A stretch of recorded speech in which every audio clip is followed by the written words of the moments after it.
First at 9 this Saturday, the 20th of July 2024. The STEM priority. Prioritizing STEM education is crucial, asserts the President. Further reveals plans on setting up 4 new educational institutions in Sri Lanka. Jayampathy response. The 19th Amendment was tailor-made to avoid a referendum, claims President's Counsel Dr. Jayampathy Vikramaratne. Dhaka shakes. Bangladeshi students demand an end to job quotas from PM Sheikh Hasina's government. Dozens killed and thousands injured, prompting the government to impose curfew. The gavel strikes. UN's top court declares Israeli occupation in West Bank and East Jerusalem illegal. ඔබේ විශ්වාසය දෙනු සෙන්සුරයින් දැන් ළඟම ඇති ෆාමසියෙන් ලබාගත හැක. This is Ada Derana First at 9. Live from Studio 24 in Colombo. Good evening and welcome to Ada Derana First at 9. I'm Aditya Dirusingha joining you live with the latest in Sri Lanka and around the world. Now in your top story this evening, President Ranil Wickremesinghe highlights on the need for the country to prioritize STEM education as the country gradually rebuilds itself in the post-crisis economic context. Addressing an event today, the head of state emphasized the need to restructure the country's university system and went on to stress on the need to transform the country's schools and universities to ones which instill education of good quality, free from all disruptions. The President also unveiled plans to develop the country's education system through the setting up of 4 new educational institutions. The International Campus of Science and Technology in Poonani, Batticaloa was inaugurated by President Ranil Wickremesinghe today. During the event, the President unveiled a plaque and officially handed over the new university to students. In addition, a memorandum of understanding was also signed between the university administration and other higher education institutes.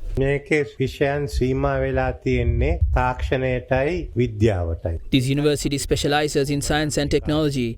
That is what we must prioritize now. In this field develops, science and technology of the entire country will develop along with it. The country needs people who are skilled in science and technology. This institution is important to that end.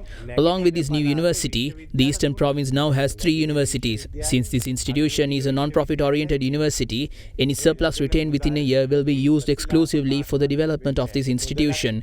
No one will extract funds out of this university. Around the world, there are many not-for-profit universities, including Harvard, Oxford, MIT and Cambridge. Similarly, the Kothalawala Defence University, the NSPM Green University and the Slit Institute here in Sri Lanka fall into the same category of not-for-profit universities. We need to further develop such institutions. Some say that these institutions are shops selling degrees. That attitude destroyed the state university education system of our country. Pursuant to a government directive, we have requested banks to provide loans on relaxed conditions. We aim to further restructure and bolster that process in the future. It is also crucial to reorganize university education in this country. University students must be free to decide where they want to cast their votes. If they can do it outside the university, they must be able to do that in the university. We must put an end to fear-based politics in universities. Students who enter universities must be free to choose their courses freely. The students here are allowed to choose what they want to study. Our schools and universities must provide good education without any disruptions. The development of these universities will advance the country's university education system overall. So I expect this university would be further advanced and we hope to see more universities like this in the future. We also plan to establish an educational institution in honor of former Minister Lalit Athulat Mudali, to which government approval has already been granted. Additionally, the government is working on launching 4 new educational institutions, including technical universities, to bolster the country's education system. රජයෙන් තාක්ෂණ විශ්වවිද්‍යාල පදනම් කරගත්ත විශ්වවිද්‍යාල 4ක් ආරම්භ කරන්නට බලාපොරොත්තු. ඒ අනුව අධ්‍යාපනය දියුණු කරනවා.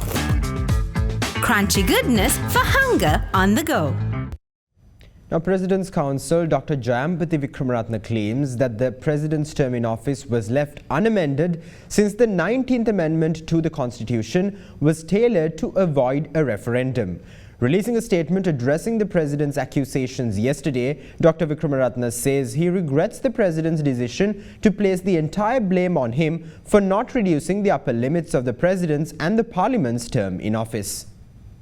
In 2015, a cabinet subcommittee headed by then Prime Minister Ranil Wickremesinghe was appointed to oversee the 19th Amendment to the Constitution. The committee comprised 3 retired officials who previously held senior positions in the Legal Draftsman Department, along with President's Counsel Dr. Jayampathi Wickramaratne. However, yesterday during an inauguration event of a new court complex in Beligaha in Galle, President Ranil Wickremesinghe alleged that the failure to amend Article 83B of the Constitution was due to the ineptitude of President's Counsel Dr. Jayampathi Wickramaratne.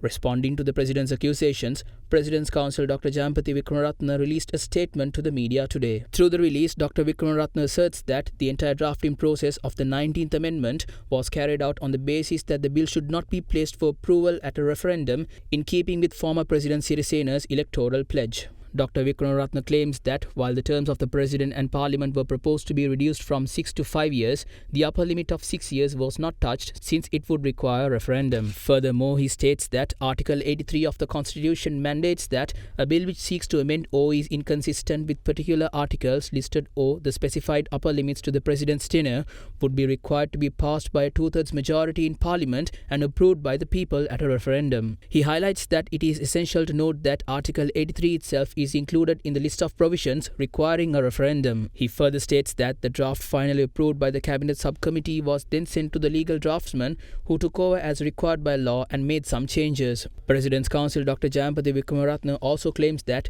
then Prime Minister Wickremesinghe had held several meetings with the Attorney General, who was of the opinion that certain clauses, especially some that reduced the powers of the President, would require a referendum. Dr. Wickramaratne recounts that several changes had to be made to the bill because of the Attorney General's position. According to President's Counsel Dr. Wickramaratne, when the 19th Amendment was challenged in the Supreme Court, the Attorney General argued on behalf of the government and submitted that no provision required a referendum. Dr. Wickramaratne asserts that the clauses which the Supreme Court held to require a referendum were either amended or withdrawn in Parliament.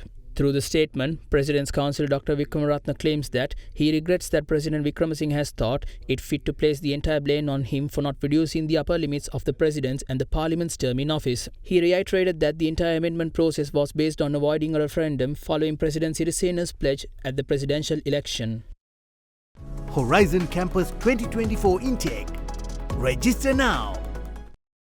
Violent protests in Bangladesh have claimed the lives of over 100 people during the past week. Taking the situation into account, a nationwide curfew is in place in Bangladesh to curb gatherings. When inquired about the situation of Sri Lankan students studying in Bangladesh, State Minister of Foreign Affairs Tharaka Balasurya says that the Foreign Ministry is closely monitoring the situation. He said that Sri Lankan students are staying in hostels with the university closure and added that international students have not yet been notified to vacate hostels and leave the country. Protests in Bangladesh erupted on the 5th of June after the High Court ordered the reinstatement of a 30% quota for descendants of veterans who participated in the War of Independence from Pakistan in 1971. The quota system has been in place since 1972 and was abolished by Hasina in 2018 as a result of student protests before the court brought it back in June. The students argue that the reserved jobs for veterans benefit a small group of people affiliated with the Awami League, which led to the movement for independence. The Supreme Court suspended the High Court's reinstatement of the quotas after a government appeal. It has set the 7th of August as the date when it will hear the government's challenge to the High Court ruling. Hasina's government says it agrees with the students on doing away with the quota, a position it is expected to reiterate before the Supreme Court. But student protesters are demanding a legal amendment against the quotas. They say they do not trust the government. Even though the protests began weeks ago, violence rose at the start of this week after student protesters were attacked by activists of the Bangladesh Chahatra League, the student wing of Prime Minister Sheikh Hasina's Awami League party. After protesters refused to back down, the government on Wednesday ordered the closure of all universities, the epicenters of the movement against the quotas. But students refused to vacate the campuses in a tense standoff. Then, on Thursday, that tension exploded into deadly violence. Thousands of students clashed with armed police in Dhaka. During those clashes, 11 people were killed, including a bus driver and a student. On Thursday alone, 32 protesters were killed in clashes. Internet and text message services have been suspended since Thursday, cutting the South Asian nation off from the rest of the world as police crack down on protests that have continued despite a ban on public gatherings. With protests turning even more violent yesterday, resulting in around 52 deaths, a nationwide curfew was imposed by the Sheikh Hasina government with effect from midnight yesterday. Soldiers were patrolling Bangladeshi cities today to quell growing civil unrest sparked by student demonstrations, with riot police firing on protesters who defied a government curfew. Streets in the capital Dhaka were almost deserted at daybreak, with troops on foot and in armoured personnel carriers patrolling the sprawling megacity of 20 million people. So far this week, clashes have killed at least 123 people and have emerged as a momentous challenge to Prime Minister Sheikh Hasina's autocratic government after 15 years in office. We've been watching this matter very closely. We call on the government to uphold individuals' rights to protest peacefully. Around 50 Sri Lankan students are also studying in 3 universities in Bangladesh. When we inquired about their situation from the Minister of Foreign Affairs, State Minister of Foreign Affairs Taraka Balasuriya said that his ministry is closely monitoring the situation. The State Minister of Foreign Affairs claimed that the Sri Lankan students are staying in hostels with the university closure and added that international students have not yet been notified to vacate hostels and leave the country. Star dishwasher Dali Hell Indul Pahasuwen Sede. Star dishwasher magic tub එක. Crunchy goodness for hunger on the go. Now taking you back to some local news, opposition leader Sajith Premadasa noted the importance of establishing a stable national policy to meet the expectation of Sri Lanka's youth. Addressing a gathering in Panduasnuwara, he went on to say that measures will be taken to establish a special youth-centric presidential task force in every district under the leadership of the President. The 344th iteration of opposition leaders' Sakwala program was held at the Nagollagoda Central College, Panduasnuwara, under the patronage of leader of the opposition Sajith Premadasa. Every 5 or 6 years, the youth of this country is being opportunistically taken advantage of by lawmakers. We believe that a stable youth policy is integral for this country. Through such a stable youth policy, we expect to implement a program aimed at securing rights for the youth and fulfilling their expectations. The rights of the youth must be incorporated into the chapter on fundamental rights in the country's constitution, such that it cannot be easily amended away. Matters related to the youth of this country will otherwise be widely discussed periodically, only to be completely disregarded later on. Therefore, we will establish a national youth policy through a national youth charter. We expect to bring in legislation to establish a stable and active youth commission in order to implement the youth charter. We will also implement a special youth-centric presidential task force in all 25 districts under the supervision of the President. To meet the expectations of the youth, we will initiate this new program with specified deadlines by the end of this year.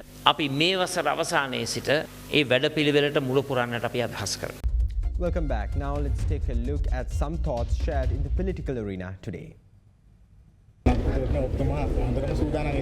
මම සූදානම් හැබැයි දේශපාලන පක්ෂයක් හැටියට ශ්‍රී ලංකා පොදුජන පෙරමුණ තමයි ඒ තීරණය ගන්න. මේ ඊළඟ කාල පරිච්ඡේදය I think we should elect President Ranil Wickremesinghe to the office of President to develop the country. The majority of the party supports that decision, but a unanimous decision has not been taken in that regard. Some believe that Ranil Wickremesinghe should continue as president. However, all survey reports have shown that 40% of the voters have not decided who they will vote for.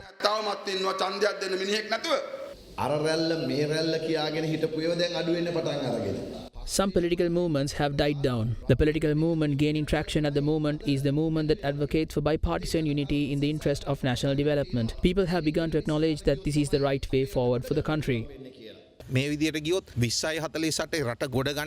Forget reviving the country in 2048. If this continues, everyone in charge at the moment will completely abandon the country. The country will descend into anarchy if we persist along this path. The people of this country trust me. I must first believe in a candidate before endorsing one publicly. I must endorse a person who is actually capable of developing the country, not someone who lusts for power. නායකයෙකුට නෙමෙයි. ආණ්ඩුවට තියෙන මතය තුන්ගුණයකින් වැඩි වෙලා කියලා පෙරේද වාර්තාවක් ආවා. There was a report published day before yesterday which claimed that the government's approval has tripled. The institution which compiled the report previously claimed that Sajid leads the opinion polls, followed by Anwar in second place and Ranil in third. The public's opinion of Ranil has pushed him to the top of the list. Since Ranil has now been pushed to the very top, they are obligated to speak the truth. In a few months' time, Ranil's approval rating will rise tenfold. Candidates vying for office at the moment will be nowhere by that time. Survey reports have confirmed that Sajid Premadasa tops the list of all candidates running for office. The Indian Raw Agency also confirmed that Sajid Premadasa is on top. The incumbent president is currently in third place. That is why he is trying to avoid the presidential election. He has also received cabinet approval to pass the 22nd Amendment.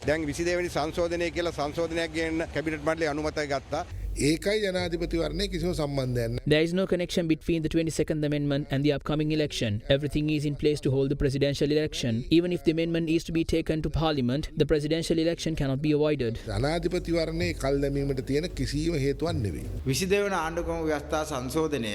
Within a month of obtaining a two-thirds majority in Parliament, the government should refer the 22nd Amendment to a referendum as required by the Constitution. What will the Election Commission do first? They must definitely hold the referendum. They should first seek a ruling from the Supreme Court to postpone the presidential election and to hold a referendum. Afterwards, they need to secure two-thirds majority in Parliament. That is not likely to happen. The presidential election should be held before September and cannot be stopped by anyone, not even by divine intervention. Even to postpone the presidential election, a referendum is necessary. If they could win that vote, then they could win the presidential election. And now some local news in brief. An individual suspected to be involved in the distribution of crystal methamphetamine was arrested by the Gaul Crime Division today. The suspect in question had 120 grams of crystal methamphetamine at the time of his arrest. The police revealed that the suspect had secured his supply of narcotics through an individual affiliated to the infamous underworld figure Ahungale Lokupati, who is reported to be hiding in Dubai at the moment. Meanwhile, MP of the Putlam district, Ali Sabri Rahim, was arrested by the Kalpitia police today. The police arrested the MP after he surrendered himself to the Kalpitia police today in compliance with a warrant issued against him for allegedly being involved in the construction of a building for a non-governmental organization on state-owned land in Kalpitia. Subsequently, Rahim was produced before court today, where his release was ordered on a surety bail of 200,000 rupees. The court also ordered the MP to appear before court on the 22nd of July. Earlier in March, Rahim was suspended from Parliament for a period of 1 month following his detention at the Bandaranaike International Airport in Katunayaka while attempting to depart the airport with a stock of undeclared gold and mobile phones. In other local news, an unidentified body was found floating in the Diavannava lake this morning. The body was spotted by a passerby who subsequently reported it to the Talangama police. According to the police, the deceased was between 60 to 65 years of age during his demise.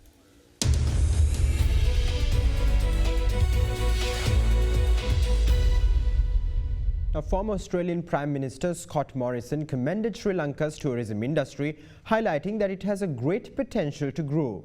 The visiting former Premier of Australia said Sri Lanka's tourism can take advantage of the flavorful Sri Lankan cuisines. Showcasing his passion for culinary, Scott Morrison prepared a meal at a restaurant in Mount Lavinia where he was hosted last evening. Upon arrival in Sri Lanka with his spouse Jenny Morrison, former Australian Prime Minister Scott Morrison, who is fond of Sri Lankan cuisine, showcased his passion for culinary works, preparing mud crab curry and chicken curry at the Spoons restaurant in Mount Lavinia. He says the two dishes are his favourite Sri Lankan dishes. When you asked me about that before, I thought you'd start thinking about what to eat. I didn't know what to eat. The former Australian Prime Minister was also accompanied by Australian Deputy High Commissioner in Colombo, Lalita Kapoor. Scott Morrison arrived in Sri Lanka on the 17th of July to spend his vacation in the island for a week.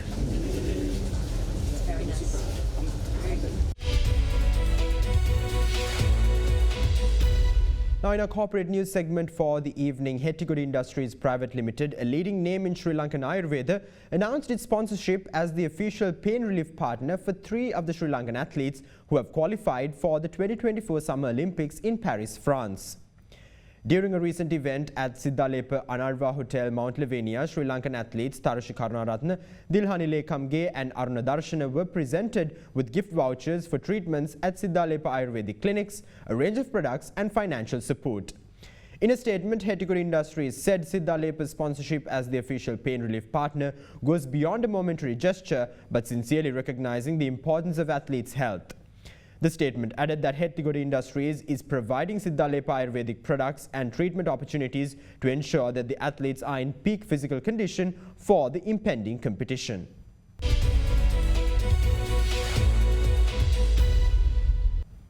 That's all the news we have for you tonight. Thank you. Have a great night.